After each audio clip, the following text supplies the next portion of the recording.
A menudo recibo cartas diciéndome que han visto, por ejemplo, mi vídeo sobre programación neurolingüística unas 10 veces.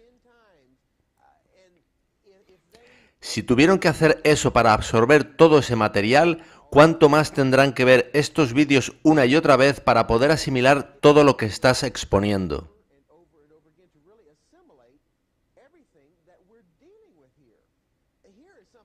Y ahora quisiera mostrar algo que hemos recibido esta misma mañana. Para ser sincero, no he tenido tiempo de verlo en detalle, solo lo he visto por encima. Ahora lo muestro por primera vez. Se trata del anuario de la Universidad de Andrews, donde se muestran las fotos de todos los alumnos de la promoción. Vamos a ir poniendo en pantalla este anuario de nuestro seminario teológico en los Estados Unidos, donde se forman los que serán nuestros ministros adventistas del séptimo día.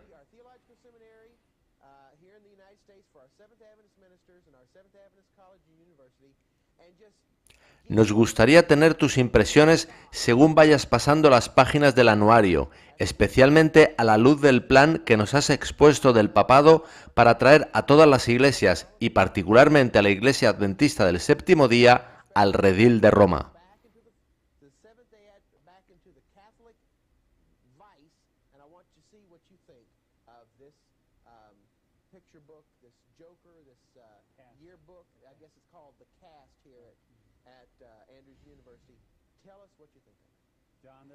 John, este anuario es una de las cosas más tristemente llamativas que he visto nunca. Había oído hablar de él, pero no lo había visto hasta hoy. Toda su expresión es abierta e increíblemente romano-católica.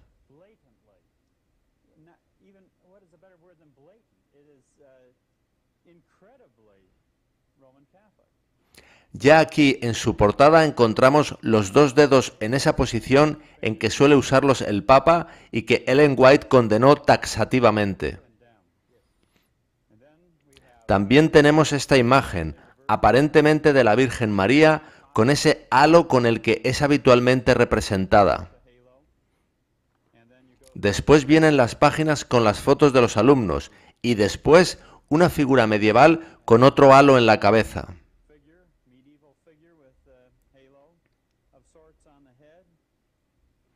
Tras otras fotos encontramos este monje con la cabeza afeitada y de nuevo el halo sobre su cabeza.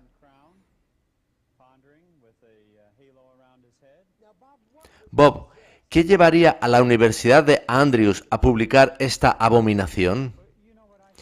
Yo pienso, John, que se trata de lo mismo que llevó a Malachi Martin a publicar su libro. Se sienten ya tan seguros que no disimulan.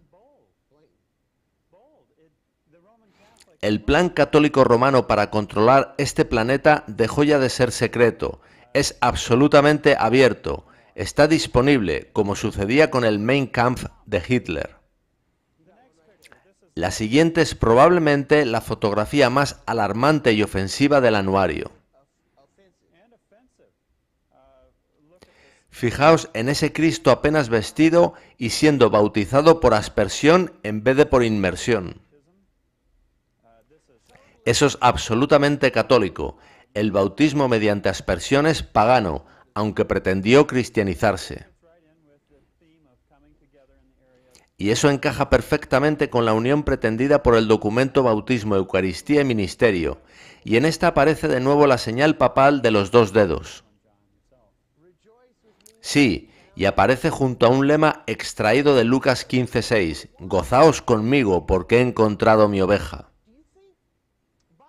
Bob, ¿tú crees que los editores de este anuario, entre los cuales hay estudiantes pero también hay personal de Andrews, han podido producir este material de manera inocente?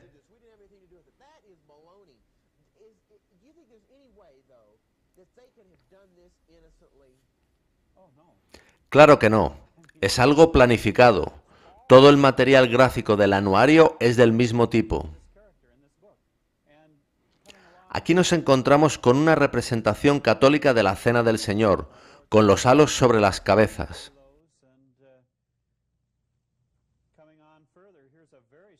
Después hay una sorprendente, con este texto de Daniel 12:1. pero en aquel tiempo será libertado tu pueblo, todos los que se hallen escritos en el libro, lo que indica que el pueblo católico ahí representado, monjes, monjas y curas, forman parte del pueblo de Dios durante el tiempo de angustia. Son los 144.000. Esto es increíble. ¿Imaginaste alguna vez que instituciones nuestras, gente que se llama a sí misma adventista del séptimo día, estarían no solo mirando, sino también publicando y promoviendo este tipo de cosas en nuestras publicaciones?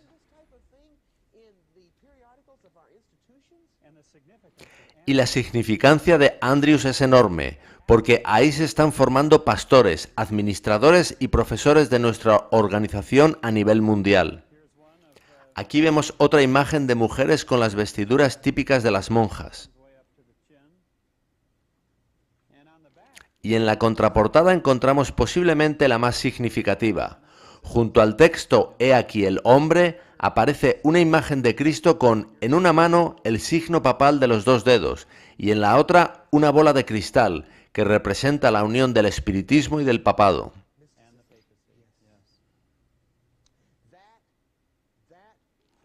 Esta publicación de la Universidad de Andrews es absolutamente significativa.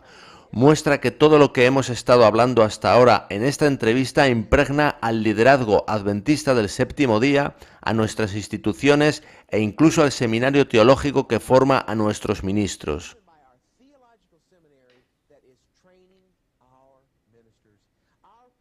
Nuestro pueblo ya no necesita preguntarse por qué se escucha lo que se escucha en nuestros púlpitos adventistas. Nuestro pueblo ya no necesita preguntarse por qué escuchan predicar en sábado cosas que nunca habían escuchado antes y por qué leen en nuestras publicaciones lo que nunca antes habían leído. Ahora pueden entender por qué hay tanta persecución hacia los ministerios independientes que osan denunciar todas estas cosas que están sucediendo en nuestra iglesia. Todo adventista del séptimo día sincero puede ver lo que está pasando en nuestro liderazgo, a dónde están dirigiendo nuestra organización y quién está intentando controlarla. Desde luego que sí, todo esto es asombroso y anonadante. En algunas de las citas que he ido mostrando y en otras que mostraré, pareciera como si estuviésemos siguiendo un guión. Sí, pareciera que hubiese una agenda. Es como si estuviéramos siguiendo un guión. Creo que no podría utilizarse una mejor palabra. En el libro de Karl Rahner, Unidad de las Iglesias, encontramos cosas muy significativas. Vayamos a justo después de lo último que vimos en este libro.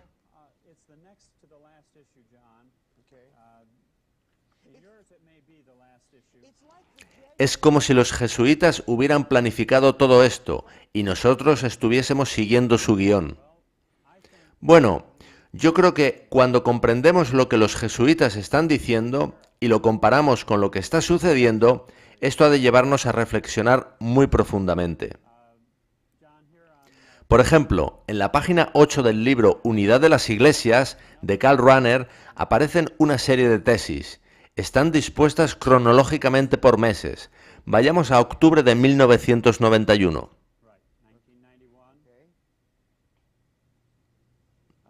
La primera de esas tesis trata del uso de credos. Y quisiera comentar sobre esto, John.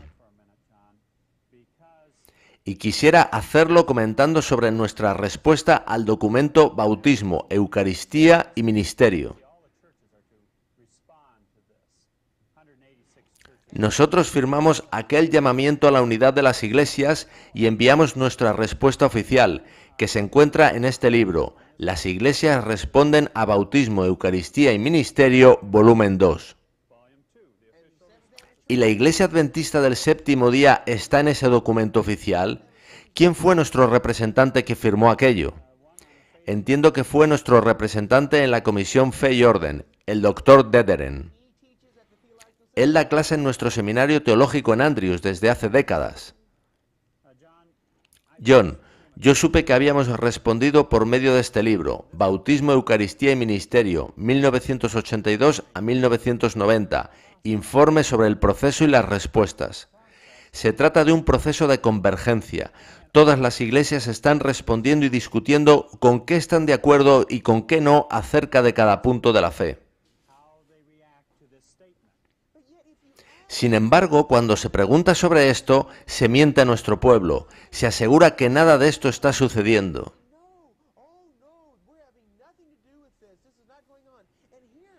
Pero todas estas publicaciones que tú nos estás mostrando evidencian que nuestro liderazgo denominacional está involucrado en todo esto desde hace años.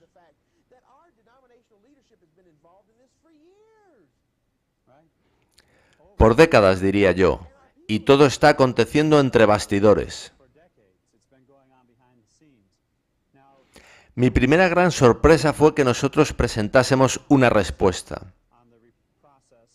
El libro de Runner lista las iglesias que respondieron y dice además, algunas comuniones han adoptado una respuesta común, la Iglesia Católica, el Ejército de Salvación y los Adventistas. Y el informe redactado para la Iglesia Católica Romana fue preparado por el Secretariado Vaticano para promover la unidad cristiana, que se sienta con nosotros en las familias confesionales mundiales o comuniones del mundo cristiano, en colaboración con la Congregación para la Doctrina de la Fe, que es el nombre moderno del Santo Oficio de la Inquisición.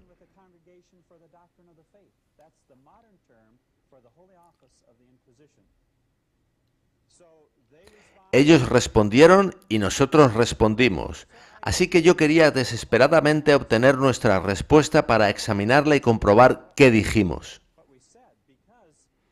Porque la estrategia para la unidad de las iglesias, de acuerdo con Karl Rahner, se basa en el documento Bautismo, Eucaristía y Ministerio, que se basa a su vez en los documentos del Vaticano II. Y al comienzo del libro Unidad de las Iglesias de Karl Rahner se explica cómo el libro fue producido en colaboración con las familias confesionales mundiales, a las que pertenecemos tanto nosotros como la Iglesia Católica, y con la Comisión Fe y Orden, donde tenemos representación.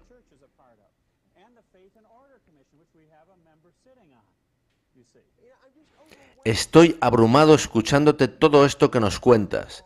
Te debemos mucho por toda esta investigación que has hecho. Pero sobre todo damos gracias a Dios por haberte conducido en esta dirección, porque era necesario alguien que recolectase toda esta información. Nos hemos implicado en el movimiento ecuménico, llevamos años dándonos la mano con el poder romano e introduciéndolo en la Iglesia Adventista del Séptimo Día. Todo este movimiento de la celebración ha sido calculado. Estamos siguiendo una agenda predeterminada. Una pareja incluso me envió hace 2 días una cinta de un sermón predicado en su iglesia. El pastor dijo a la congregación que católico significa universal y que, por tanto, ellos eran adventistas católicos y, más específicamente, católicos romanos. Lo escuché con mis propios oídos. ¿Me estás hablando de un ministro adventista? Sí, hablando desde el púlpito. Y esta es la cita a la que me refería. Este libro, sobre la estrategia basada en el documento BEM y el Vaticano II, es el producto de académicos edificando sobre el trabajo previo del Concilio Vaticano II, la Comisión Fe y Orden del Consejo Mundial de Iglesias, diálogos y reflexiones teológicas y las familias confesionales mundiales. Así que está todo interconectado. Y la primera tesis insiste mucho en el asunto del credo.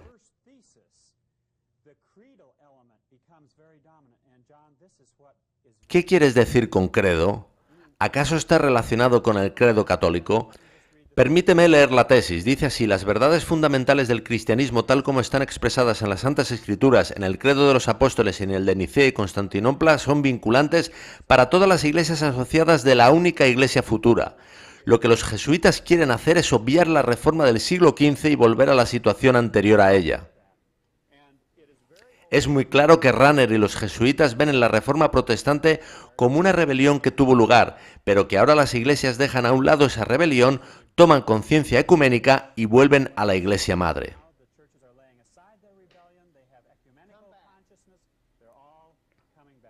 Sí, están llamando a las iglesias protestantes a volver a casa predicando el amor y la unidad, y también la celebración, que es el santo y seña. Recordemos lo que cuenta el conflicto de los siglos sobre la apostasía de la Iglesia cristiana en tiempos de Constantino. Los idólatras demandaron concesiones por parte de los cristianos en aras de unirse en la plataforma común de la creencia en Cristo. Volvemos a estar en los tiempos de Constantino.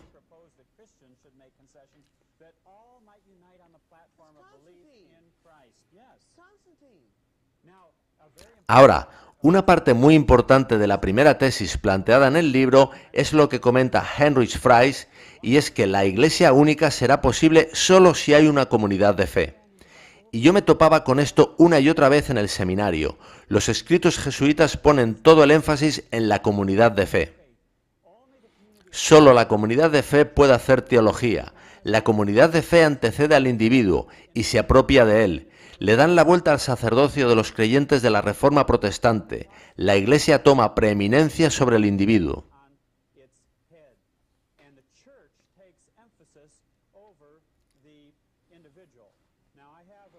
Hay un libro que he traído al que quisiera hacer referencia.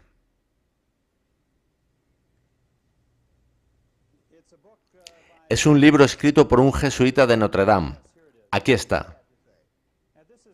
Él se llama Mackenzie, y aquí, en el comienzo del libro, él describe en detalle el hecho de que la comunidad eclesiástica tiene prioridad sobre el individuo. Y él dice también que es la Iglesia quien da la palabra al individuo. Pero si es así, la Iglesia está por encima de la palabra. La palabra proviene de la Iglesia y por tanto, ésta tiene prioridad sobre la palabra. Sí, y si no aceptas la palabra de la Iglesia, eres divisivo, apóstata y herético. Eso ya lo hemos oído. El concepto protestante es el contrario. La palabra tiene preeminencia. La Iglesia está en sumisión a la palabra, y es el mensaje de la palabra el que llama a la Iglesia a la existencia. Fue así como comenzó nuestro movimiento. Exacto. Por eso somos protestantes, porque no es la Iglesia quien nos interpreta la palabra. Somos el sacerdocio de todos los creyentes y nos apoyamos sobre nuestros pies espirituales. Esa era la idea de Martín Lutero. Así comenzó la Reforma. John, antes de continuar, quisiera mostrar algo que aparece en otro libro que traje. Tienes muchísimos libros, Bob. Es impresionante todo ese material que trajiste. Este es un libro de uno de los jesuitas más prominentes, John Courtney Murray.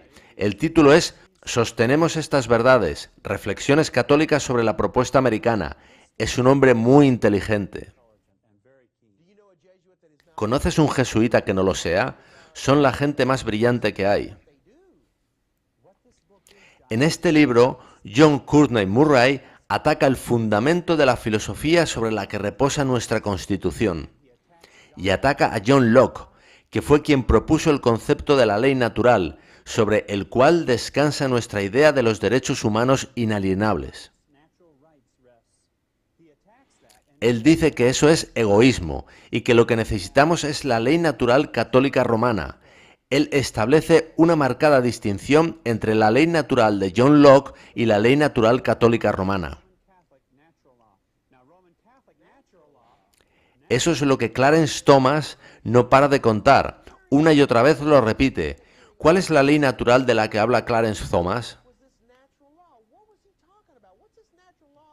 Bueno, quien desarrolló ese concepto hasta lo sumo fue Tomás de Aquino, el más grande teólogo sistemático que ha tenido nunca la Iglesia Católica, y lo basó en la República de Platón. El caso es que John Courtney Murray, en su libro, ataca los fundamentos protestantes. En el pensamiento protestante tiene prioridad la conciencia, en directa sumisión a la palabra y a Jesucristo.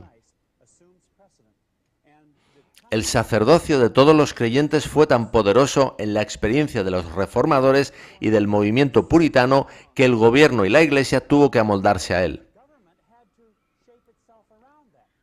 Como dice Ellen White, los primeros peregrinos que llegaron aquí fundaron una nación sin rey y una iglesia sin papa, pues la conciencia individual estaba por encima de todo. Ahora, si se diluye el protestantismo y con él la supremacía de la conciencia individual en relación a Dios, entonces puede irse introduciendo la ley natural, según la cual el individuo se somete al orden impuesto por Iglesia y Estado. Así que esa ley natural en la que cree Clarence Thomas, nuestro nuevo juez en la Corte Suprema, es una ley católica. Cuando hablaba de ley natural, hablaba de un principio católico. Ellos están estudiando este libro en universidades católicas. Esto es pensamiento católico. Es el plan de acción católico para minar y destruir nuestra Constitución.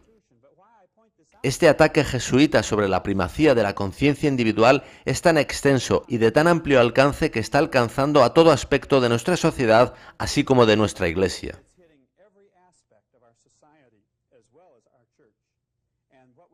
Y la lucha actual en nuestra Iglesia es qué corriente va a dominar. ¿Vamos a anteponer la palabra y la conciencia individual va a someterse a esa palabra, lo cual es protestantismo, como afirma Ellen White?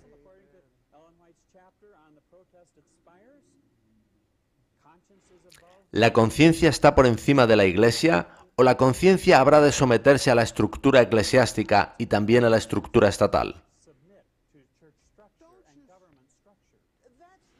Esa es la lucha que hay en nuestra Iglesia, en la que están inmersos muchos ministerios independientes. Muchos ministerios independientes están suplicando a nuestro pueblo que lean y estudien por ellos mismos.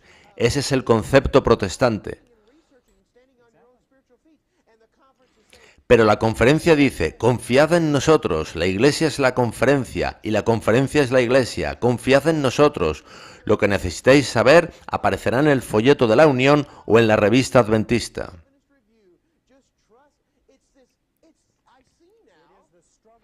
En nuestra Iglesia se está lidiando ahora mismo la batalla entre protestantismo y catolicismo romano. Puede no ser aparente cuando uno está enzarzado en la lucha, pero son dos principios confrontados, el principio protestante contra el católico romano.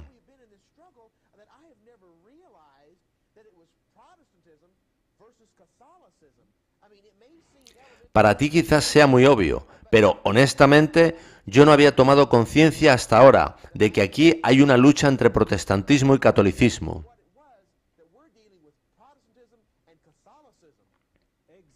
Y esto se extrapola a una lucha entre quienes intentan vivir su fe sustentándose en Cristo y quienes la viven poniendo su confianza en la institución. Y es una batalla cruenta, y por eso hemos de retener y atesorar cada detalle que se nos cuenta en el conflicto de los siglos.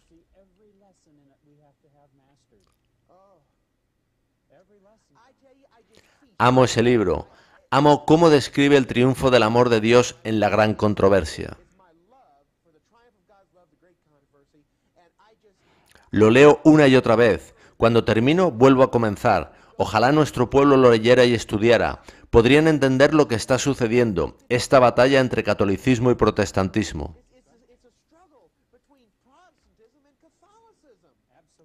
Exacto. Y el documento Bautismo, Eucaristía y Ministerio es precisamente eso. Permitidme leeros la respuesta valdense. Ellos respondieron. Uno pensaría que no se habrían opuesto más que nosotros, pero su rechazo a la premisa básica del documento fue más que notable.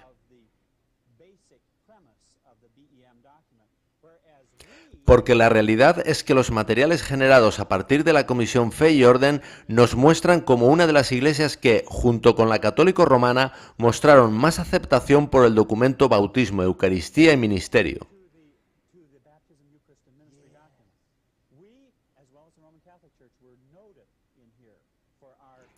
Debe ser por eso que hubo católicos en las sesiones de nuestra conferencia general en Indianápolis, dirigiéndose al grupo y dándoles la bienvenida. ¿Por qué hacemos eso? Parece que somos una de las iglesias protestantes que más rápidamente estrecha sus manos con el poder romano.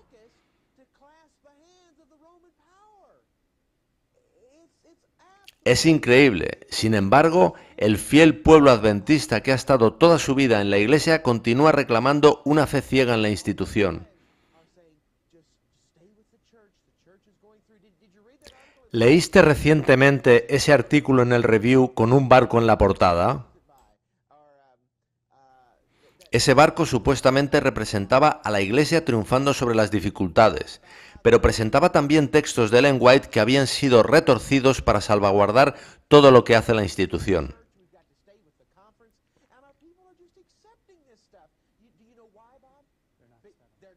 Y nuestro pueblo da por bueno todo esto porque no estudia. Yo creo que no hay ni uno entre nosotros que comprenda la gravedad de todo esto. El conflicto de los siglos dice que es plan de Satanás alejarnos de estudiar por nosotros mismos para poner nuestra confianza en pastores, profesores de teología y líderes de iglesia. Fijaos lo que dice el documento Bautismo, Eucaristía y Ministerio. De entre este grupo de comentarios críticos, los mayores procedieron de las iglesias valdense y metodista de Italia. Ellos señalaron, junto con otras observaciones, que el BEM muestra una convergencia en una dirección clerical y sacramental opuesta a la dirección a la que el Evangelio llama a la Iglesia en su testimonio ante el mundo. Y también que ese documento ecuménico centra la fe, comunión y testimonio cristiano no en Dios y en el Evangelio, sino más bien en la Iglesia como una estructura sagrada que tiene y da garantía de las actividades del Espíritu a través de una casta dotada de poderes sacerdotales, mediadores y que representa a lo divino. Esa es justamente la lucha en la que estamos ahora. Bob, nos estás hablando del documento BEM. Ese es el volumen 6 que contiene la respuesta de la Iglesia Católica. Este otro contiene la respuesta de la Iglesia Adventista. Me doy cuenta de que en todos aparecen estas tres líneas onduladas. ¿Crees que tienen algún significado? ¿Aparecen en los volúmenes de las distintas respuestas de las iglesias al Vaticano II? En esencia es así, porque de él emana el documento Bautismo, Eucaristía y Ministerio. Los distintos volúmenes han sido editados por el Consejo Mundial de Iglesias. ¿Crees que tienen algún significado estas tres líneas onduladas en todos los volúmenes del documento BEM? Lo digo porque hay algo muy similar en el folleto publicado para nuestra campaña de cosecha final de este año. Prácticamente todas las páginas contienen las mismas tres líneas onduladas. Pero al final del folleto las tres se convierten en una sola línea ondulada. ¿Relacionarías estas tres líneas onduladas con el protestantismo apóstata, el catolicismo y el espiritismo? Bueno, no sé. Veo también que la Biblia dice que la gran ciudad fue dividida en tres partes. Independientemente de cuál sea su significado, lo que es cierto es que aparecen esas tres líneas onduladas que se convierten en una al final del folleto. Y aparecen las mismas tres líneas onduladas en todos estos documentos publicados por el Consejo Mundial de Iglesias acerca de bautismo, Eucaristía y ministerio.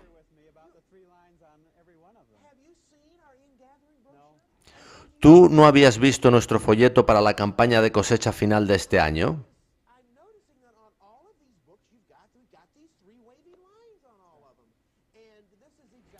En el mejor de los casos, todo esto es una coincidencia asombrosa, independientemente de lo que representen esas tres líneas onduladas. Es asombroso, Bob.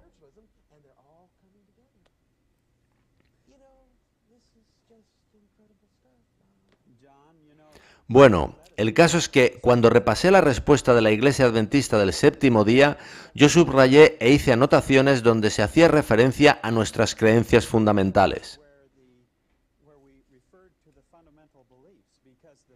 Porque la primera tesis de la estrategia jesuita para aunar todas las iglesias comienza con tener un credo en la comunidad de fe.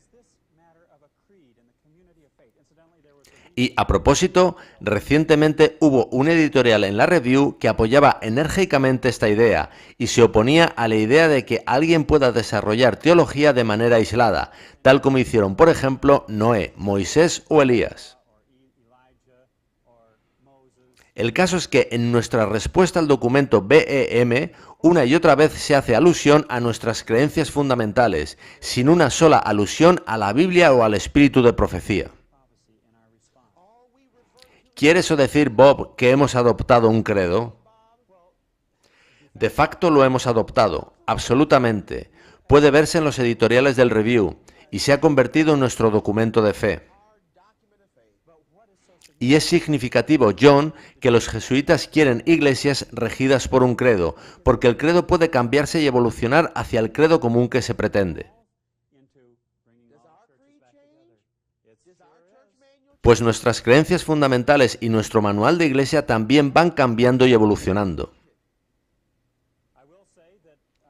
En nuestra respuesta al documento BEM se hizo una estricta comparativa con nuestras creencias fundamentales. Se manifestó incluso que el documento era muy católico. Pero lo cierto es que hay un cambio gradual en marcha, y para mí lo crucial es que nuestra respuesta se basó en un credo. De entrada, no deberíamos estar participando en un proceso ecuménico, pero además, ahora nos sustentamos en un credo, el cual va cambiando poco a poco. Bob, no quiero interrumpir tu exposición, pero sí quisiera comentar brevemente algo que ha venido a mi cabeza. ¿Te das cuenta de a lo que te expones habiendo venido a este programa a contar esto? John, sí soy consciente de lo que entraña venir aquí a contar esto. Estamos en una guerra. El diablo está haciendo guerra contra el remanente. Hay otro libro que quisiera mostraros. Claro que sí, muéstranos tantos libros como desees. Quisiera abordar el asunto de los rumores, porque en la Inquisición se utilizaban los rumores populares como base para capturar a gente y llevarlos ante el tribunal.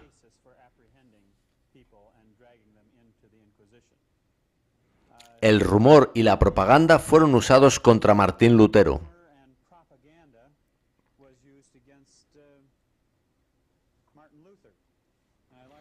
Quisiera mostraros un texto de Daubigné sobre la Reforma.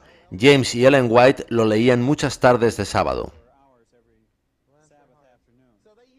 Así que usaban esas mismas tácticas contra Martín Lutero. La situación fue la siguiente. Staupitz fue quien condujo a Lutero a Cristo, pero cuando empezó toda la polémica alrededor de Lutero, algo sucedió con Staupitz. El texto de Daubigné dice así: algunos de los amigos de Lutero parecían inclinados a retroceder. Staupitz, a quien él consideraba su padre en la fe, parecía sacudido. El Papa le había acusado y Staupitz había declarado su disposición a someterse a la decisión de su santidad. Lutero le escribió: temo que al aceptar al Papa por juez pareces rechazarme a mí y a las doctrinas que he mantenido. Si Cristo te ama, te constreñirá a retirar tu carta. Cristo es condenado, despojado y blasfemado. Este no es tiempo para temer, sino para alzar la voz.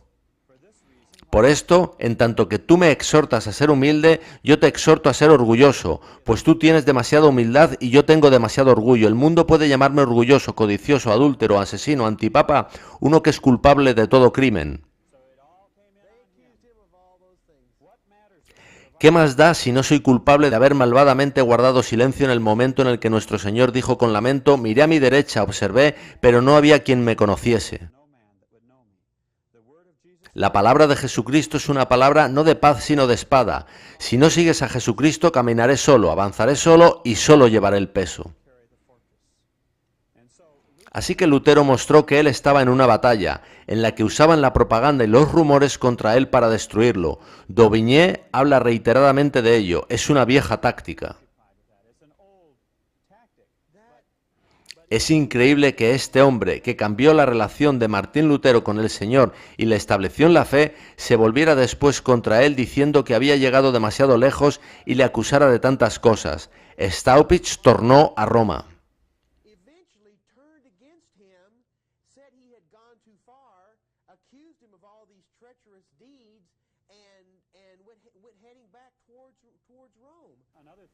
Otra cosa de Martín Lutero es que fue acusado de dividir la Iglesia justo cuando tenía que unificarse. Los turcos habían llegado hasta las puertas de Viena, los moros habían invadido España, el cristianismo estaba verdaderamente amenazado. Acusaban a Lutero de, con su doctrina, dividir a la Iglesia en ese momento tan crítico, cuando la unidad de la Iglesia era más necesaria que nunca. Pero Lutero dijo, nuestra seguridad reposa en obedecer la palabra. Y lo mismo sucedió con los valdenses. La Iglesia Católica Romana siempre los acusó de obstaculizar la unidad de la Iglesia. Este ha sido un argumento muy comúnmente usado.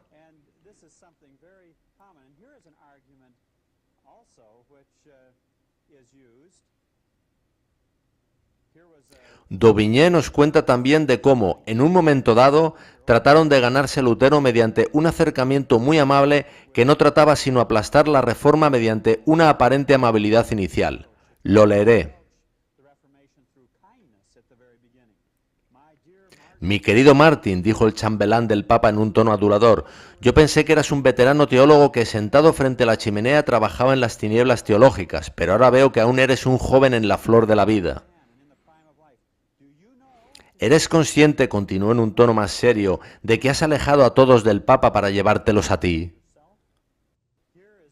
Una vez que el nuncio pensó que había preparado la mente de Lutero, continuó con estas palabras. Venda la herida que tú mismo has infligido a la Iglesia y que solo tú puedes sanar. Cuídate, dijo él derramando algunas lágrimas, cuídate de levantar una tempestad que cause la destrucción de la cristiandad.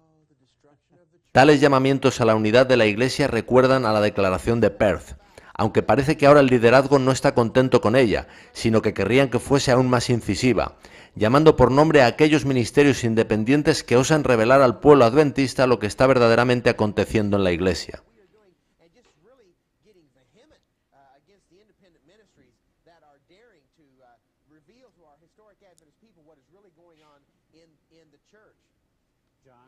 John, es interesante que Hitler comprendió el poderoso uso que puede hacerse de la propaganda. De hecho, desde los tiempos de Marx y Engels, en la estrategia moderna se considera que la guerra es, primeramente, diplomática, así como el nuncio hizo con Lutero. Está primero la guerra diplomática, luego la ideológica, la propagandística y la económica. La militar es simplemente la fase final. Solo hay que verlo en la guerra de Kuwait. Pero fijaos en lo que dijo Hitler. El lugar de la artillería para un ataque frontal será tomado en el futuro por la propaganda revolucionaria. Ella conquistará la psique del enemigo antes de que los ejércitos necesiten disparar sus armas. Cómo conseguir el colapso moral del enemigo antes de que comience la guerra es el problema que a mí me interesa. De modo que Hitler estaba interesado en quebrar la defensa moral del enemigo por medio de la propaganda, en aniquilarlos psicológica y moralmente. En el último número de El Anillo de la Libertad se describe un curso del Pentágono que se usaba para adiestrar oficiales latinoamericanos en la utilización y contención de rumores. El curso se llamaba «Cómo usar los rumores para destruir al enemigo».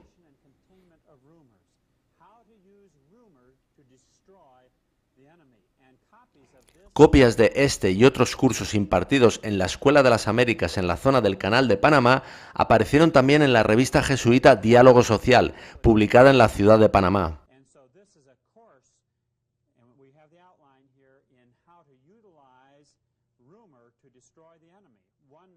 Una fórmula interesante sobre los rumores es PR igual a I por A. El poder del rumor PR es igual a I, que es la importancia del asunto en cuestión, por A, la ausencia de datos concretos que deshiciesen la duda. El objetivo de ese curso era enseñar la dinámica del procedimiento para diseminar rumores.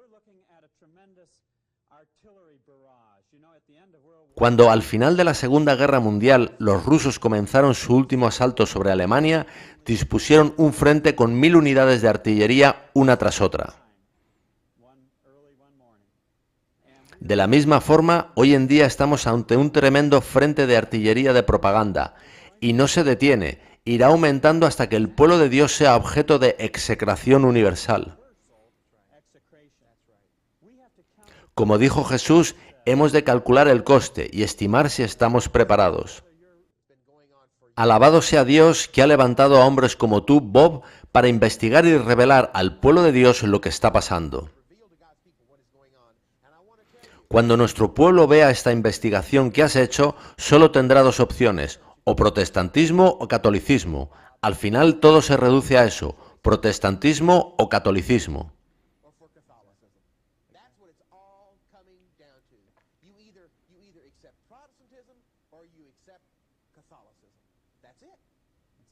Así es, y el protestantismo conduce, en última instancia, a los mensajes de los tres ángeles. De acuerdo con el curso que comentaba, uno de los métodos de diseminación es el uso de agentes. Leo, amigos en la región en cuestión originan el rumor en el grupo y lo hacen por medio de preguntas que insinúan sus respuestas.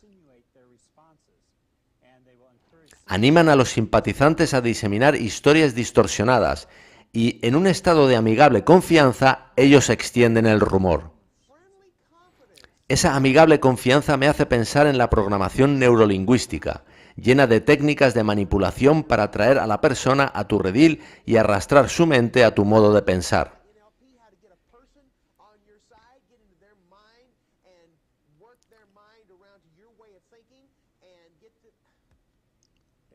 Efectivamente, todo ello desemboca lo mismo.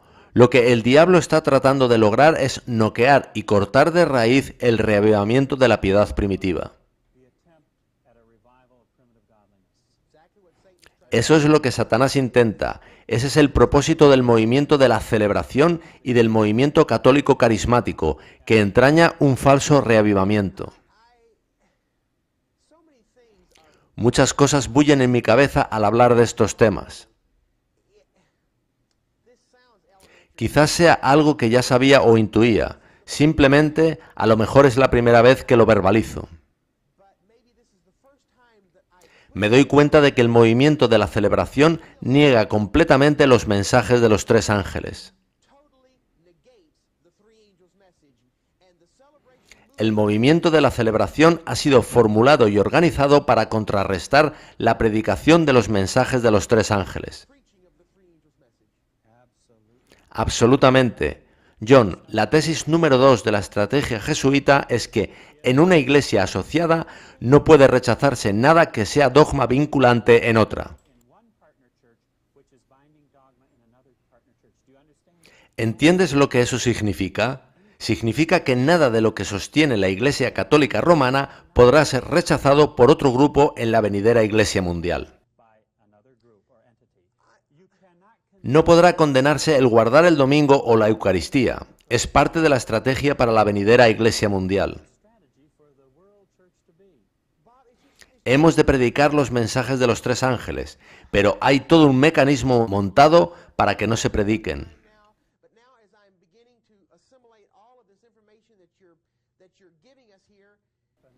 Exacto, y nuestra arma es la verdad y el Espíritu Santo.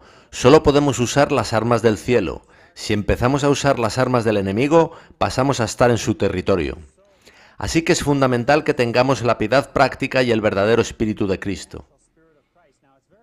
Ahora, en esta tesis de no condenar las creencias de otra iglesia, Karl Rahner hace el siguiente razonamiento que es completamente contrario a lo que dice el conflicto de los siglos. Nadie puede depender ya de su propio estudio para formar sus conclusiones y su visión del mundo. Como individuo, uno se hace más impotente. Uno ha de depender más y más en el conocimiento de otros que uno no puede ya asimilar o comprobar por sí mismo.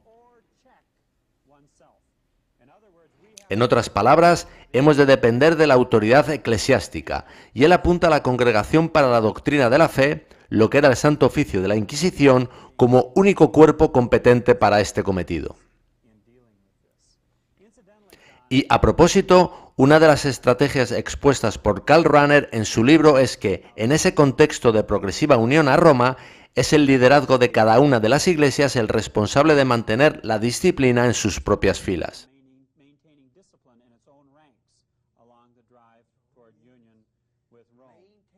Y mantener la disciplina incluye deshacerse de los disidentes y de los que resultan divisivos. En los últimos años se añadió al manual de iglesia una nueva razón por la que se puede disciplinar a un miembro, por ser divisivo. Eso nunca estuvo en nuestro manual de iglesia hasta hace poco. Se trata de toda una amenaza para los ministerios independientes.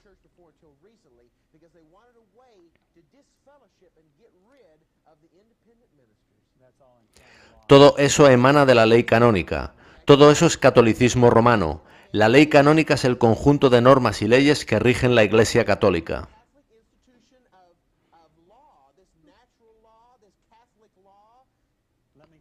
Permíteme, John, que traiga una copia de ella. Ley canónica es ley católica. La gente tiene que entender esto, que cuando oyen hablar de la ley canónica, de lo que se les está hablando es de ley católica.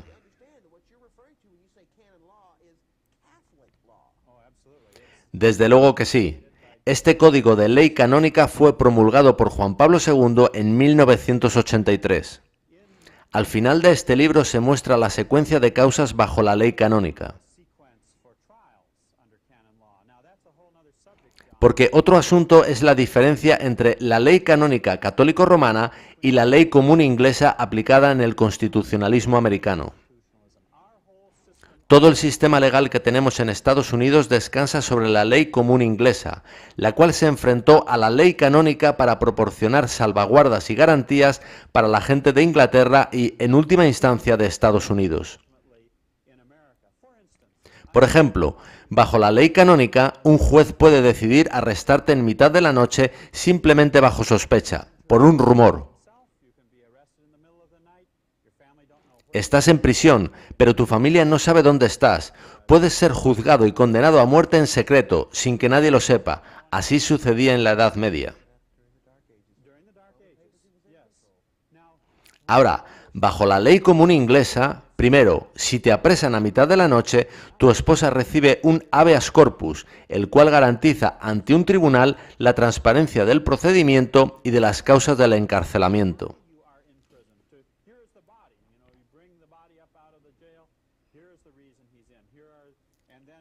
Las acusaciones han de ser hechas en público por un fiscal, de manera que el juez sea imparcial, y hay un jurado que es el que finalmente decide si eres inocente o culpable, para que entonces el juez dicte sentencia.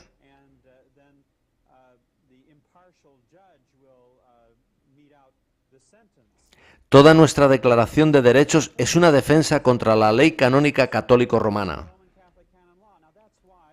Sin embargo, con el nuevo posicionamiento de la Corte Suprema debido al asunto del aborto, y ese sería otro asunto que nos llevaría días, los poderes judicial, ejecutivo y legislativo de nuestro país están ahora posicionados para retroceder en el tiempo y volver a la ley canónica.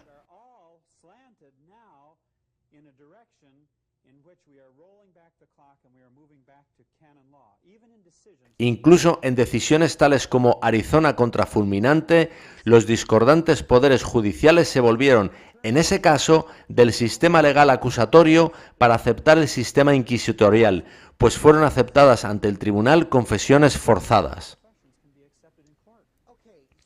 Ya que hablas de ley común y ley canónica, por poner un ejemplo, ¿cuál fue la ley seguida cuando la Conferencia de Florida me desfraternizó en secreto y se me dijo que mi invitación a comparecer ante ellos había sido anulada y sacada de la agenda?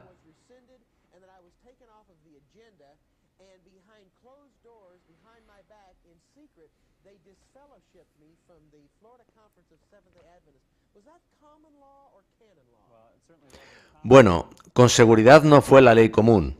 La apariencia es que siguieron paso a paso el procedimiento de la ley canónica para quitar a un pastor.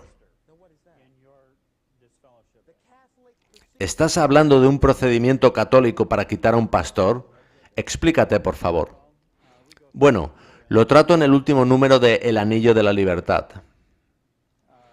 ¿Está relacionado con el modo en que el liderazgo de la Iglesia Adventista del Séptimo Día ha quitado recientemente a algún pastor?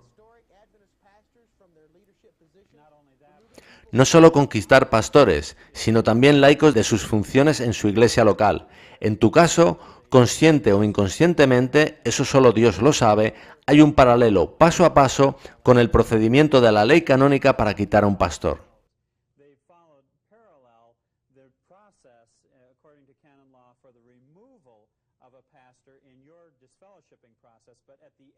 Pero al final, cuando las cosas se habían intensificado, incluso abandonaron la ley canónica para seguir lo que se practicaba en la Inquisición, donde se recurría a lo que fuese necesario para abordar el problema con el ofensor.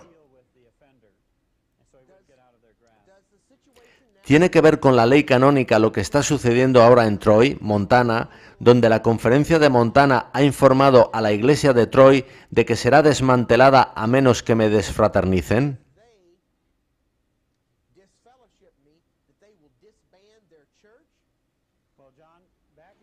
Recapitulando algunas de las preguntas anteriores, la ley canónica declara en el canon 1311 que la Iglesia tiene un derecho propio e innato a forzar mediante sanciones penales a miembros de la fe que resulten censurables.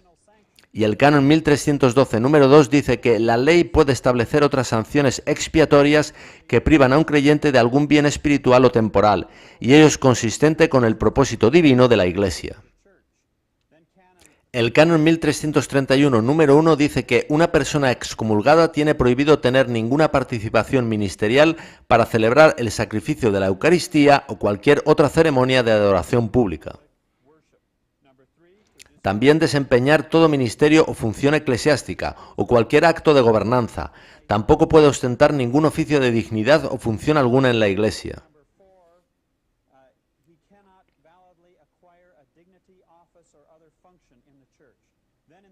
En cuanto a los asuntos financieros, no puede manejar fondos de ninguna dignidad, oficio, función o pensión.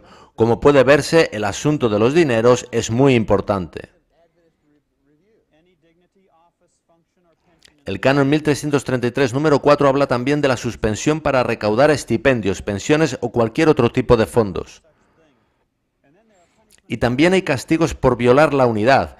Bajo el epígrafe Ofensas contra la religión y la unidad de la Iglesia, el canon 1364 número 1 dice, con respecto al canon 194, un apóstata de la fe, hereje o cismático incurre automáticamente en excomunión.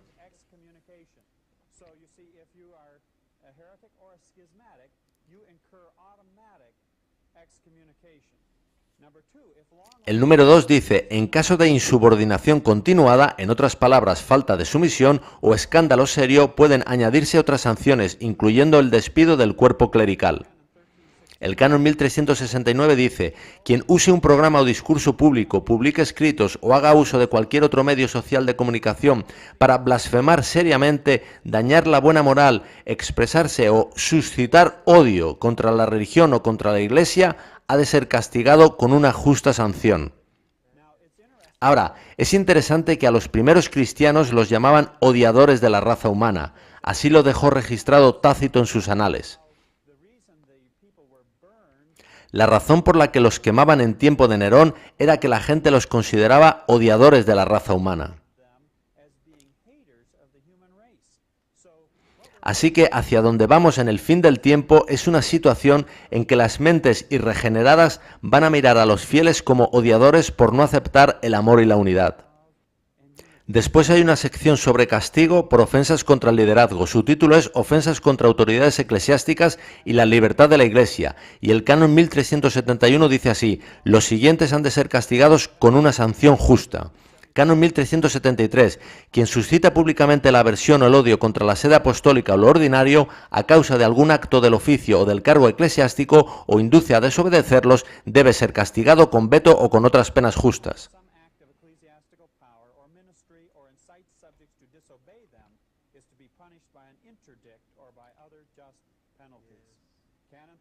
Canon 1374. Quien se inscribe en una asociación que maquina contra la Iglesia debe ser castigado con una pena justa.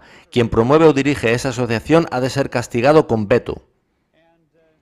Todo esto es la ley canónica católico-romana.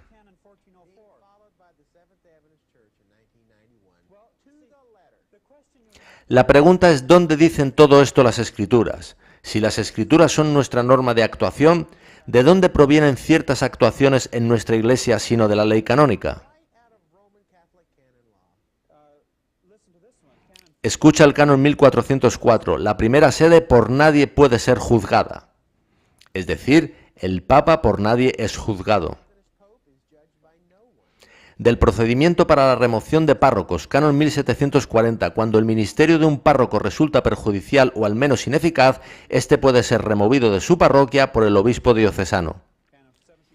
Canon 1741. Las causas por las que un párroco puede ser legítimamente removido de su parroquia son principalmente las siguientes. 1. Un modo de actuar que produzca grave detrimento o perturbación a la comunión eclesiástica. Así que si un pastor actúa de modo que el resto de la comunidad eclesiástica es molestada por él, eso justifica quitarlo.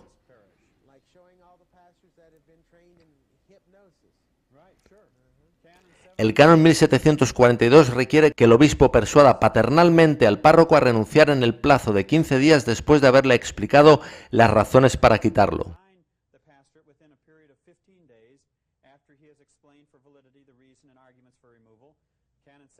Canon 1744, número 1. Si el párroco no responde dentro del plazo establecido, el obispo reiterará la invitación prorrogando el plazo útil. Número 2. Si consta al obispo que el párroco recibió la segunda invitación y que no respondió, o si el párroco se niega a renunciar sin aducir ningún motivo, el obispo dará el decreto de remoción. Canon 1745. Pero si el párroco impugna la causa aducida y sus razones, el obispo 1. Invitará al párroco para que, una vez examinado el expediente, presente por escrito sus impugnaciones y aporte pruebas en contrario si las tiene.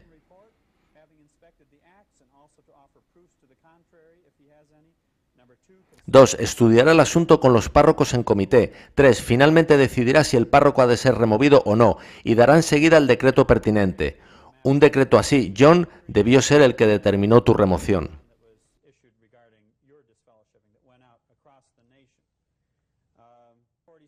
Canon 1747, número 1. El párroco removido debe abstenerse de ejercer la función parroquial, dejar libre cuanto antes la casa parroquial y entregar todas las pertenencias de la parroquia a aquel a quien el obispo la haya encomendado. Desde luego, la impresión que da es que estamos siguiendo el canon romano católico al pie de la letra. Lo que yo creo, John, es que en el nuevo orden mundial, según Roma tome el mando de acuerdo con Apocalipsis 17, la ley canónica va a reemplazar completamente a nuestra Constitución.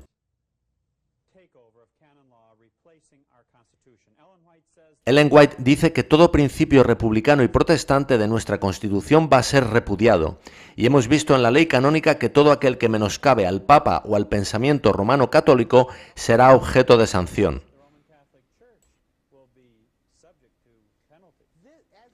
¿Has visto esta semana en las noticias, Bob, cómo la Iglesia Católica Romana está cada día más involucrada en el nuevo orden mundial?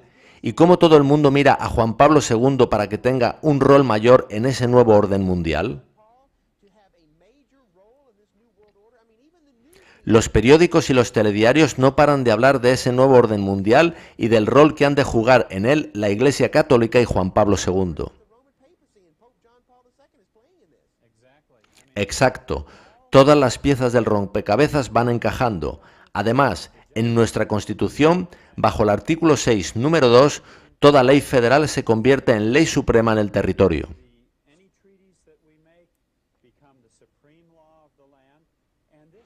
Y esto será dirigido contra todo aquel que inste al odio contra una clase o religión, pero el odio estará solo en los ojos de los observadores. Así como en la antigua Roma llamaron a los cristianos odiadores de la raza humana, igualmente en el fin, el mundo cristiano, que realmente está en apostasía, considerará a los verdaderos fieles odiadores de la raza humana y por tanto objetos de estas leyes. No puedo evitar pensar en Elías, cuando el rey Acab le dijo, ¿eres tú el que turbas a Israel? Los que han osado hablar la verdad han sido siempre acusados de ser los que generan los problemas y los odiadores de la unidad, de la paz y finalmente de la raza humana.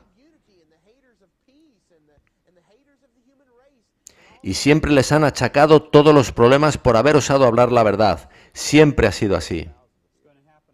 Y ahora va a suceder a escala global. ¿Está nuestro pueblo preparado para todo esto? Yo no creo que ninguno de nosotros lo esté, John. Pero por el poder del Señor, el débil puede hacerse fuerte. Bob, yo temo por nuestro pueblo. Realmente no creo que ninguno de nosotros esté preparado para esta terrible arremetida católica que está viniendo sobre nosotros.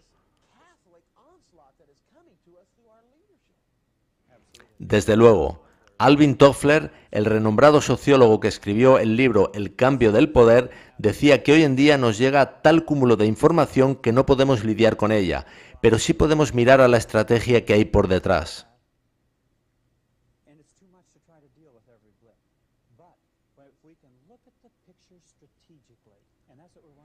Y eso es lo que hemos querido hacer hoy. ¿Cuál es la estrategia de Dios en el fin del tiempo? ¿Cuál es la de Babilonia? Hemos mirado en las fuentes de Babilonia para ver cuál es su estrategia y hemos visto que encaja perfectamente con lo que nos dijo Dios sobre ella. Y podremos afrontarla mejor cuando vemos la panorámica completa, su estrategia y cómo encajan todas las piezas. John, estamos en los últimos días. Estamos en Apocalipsis 12:17.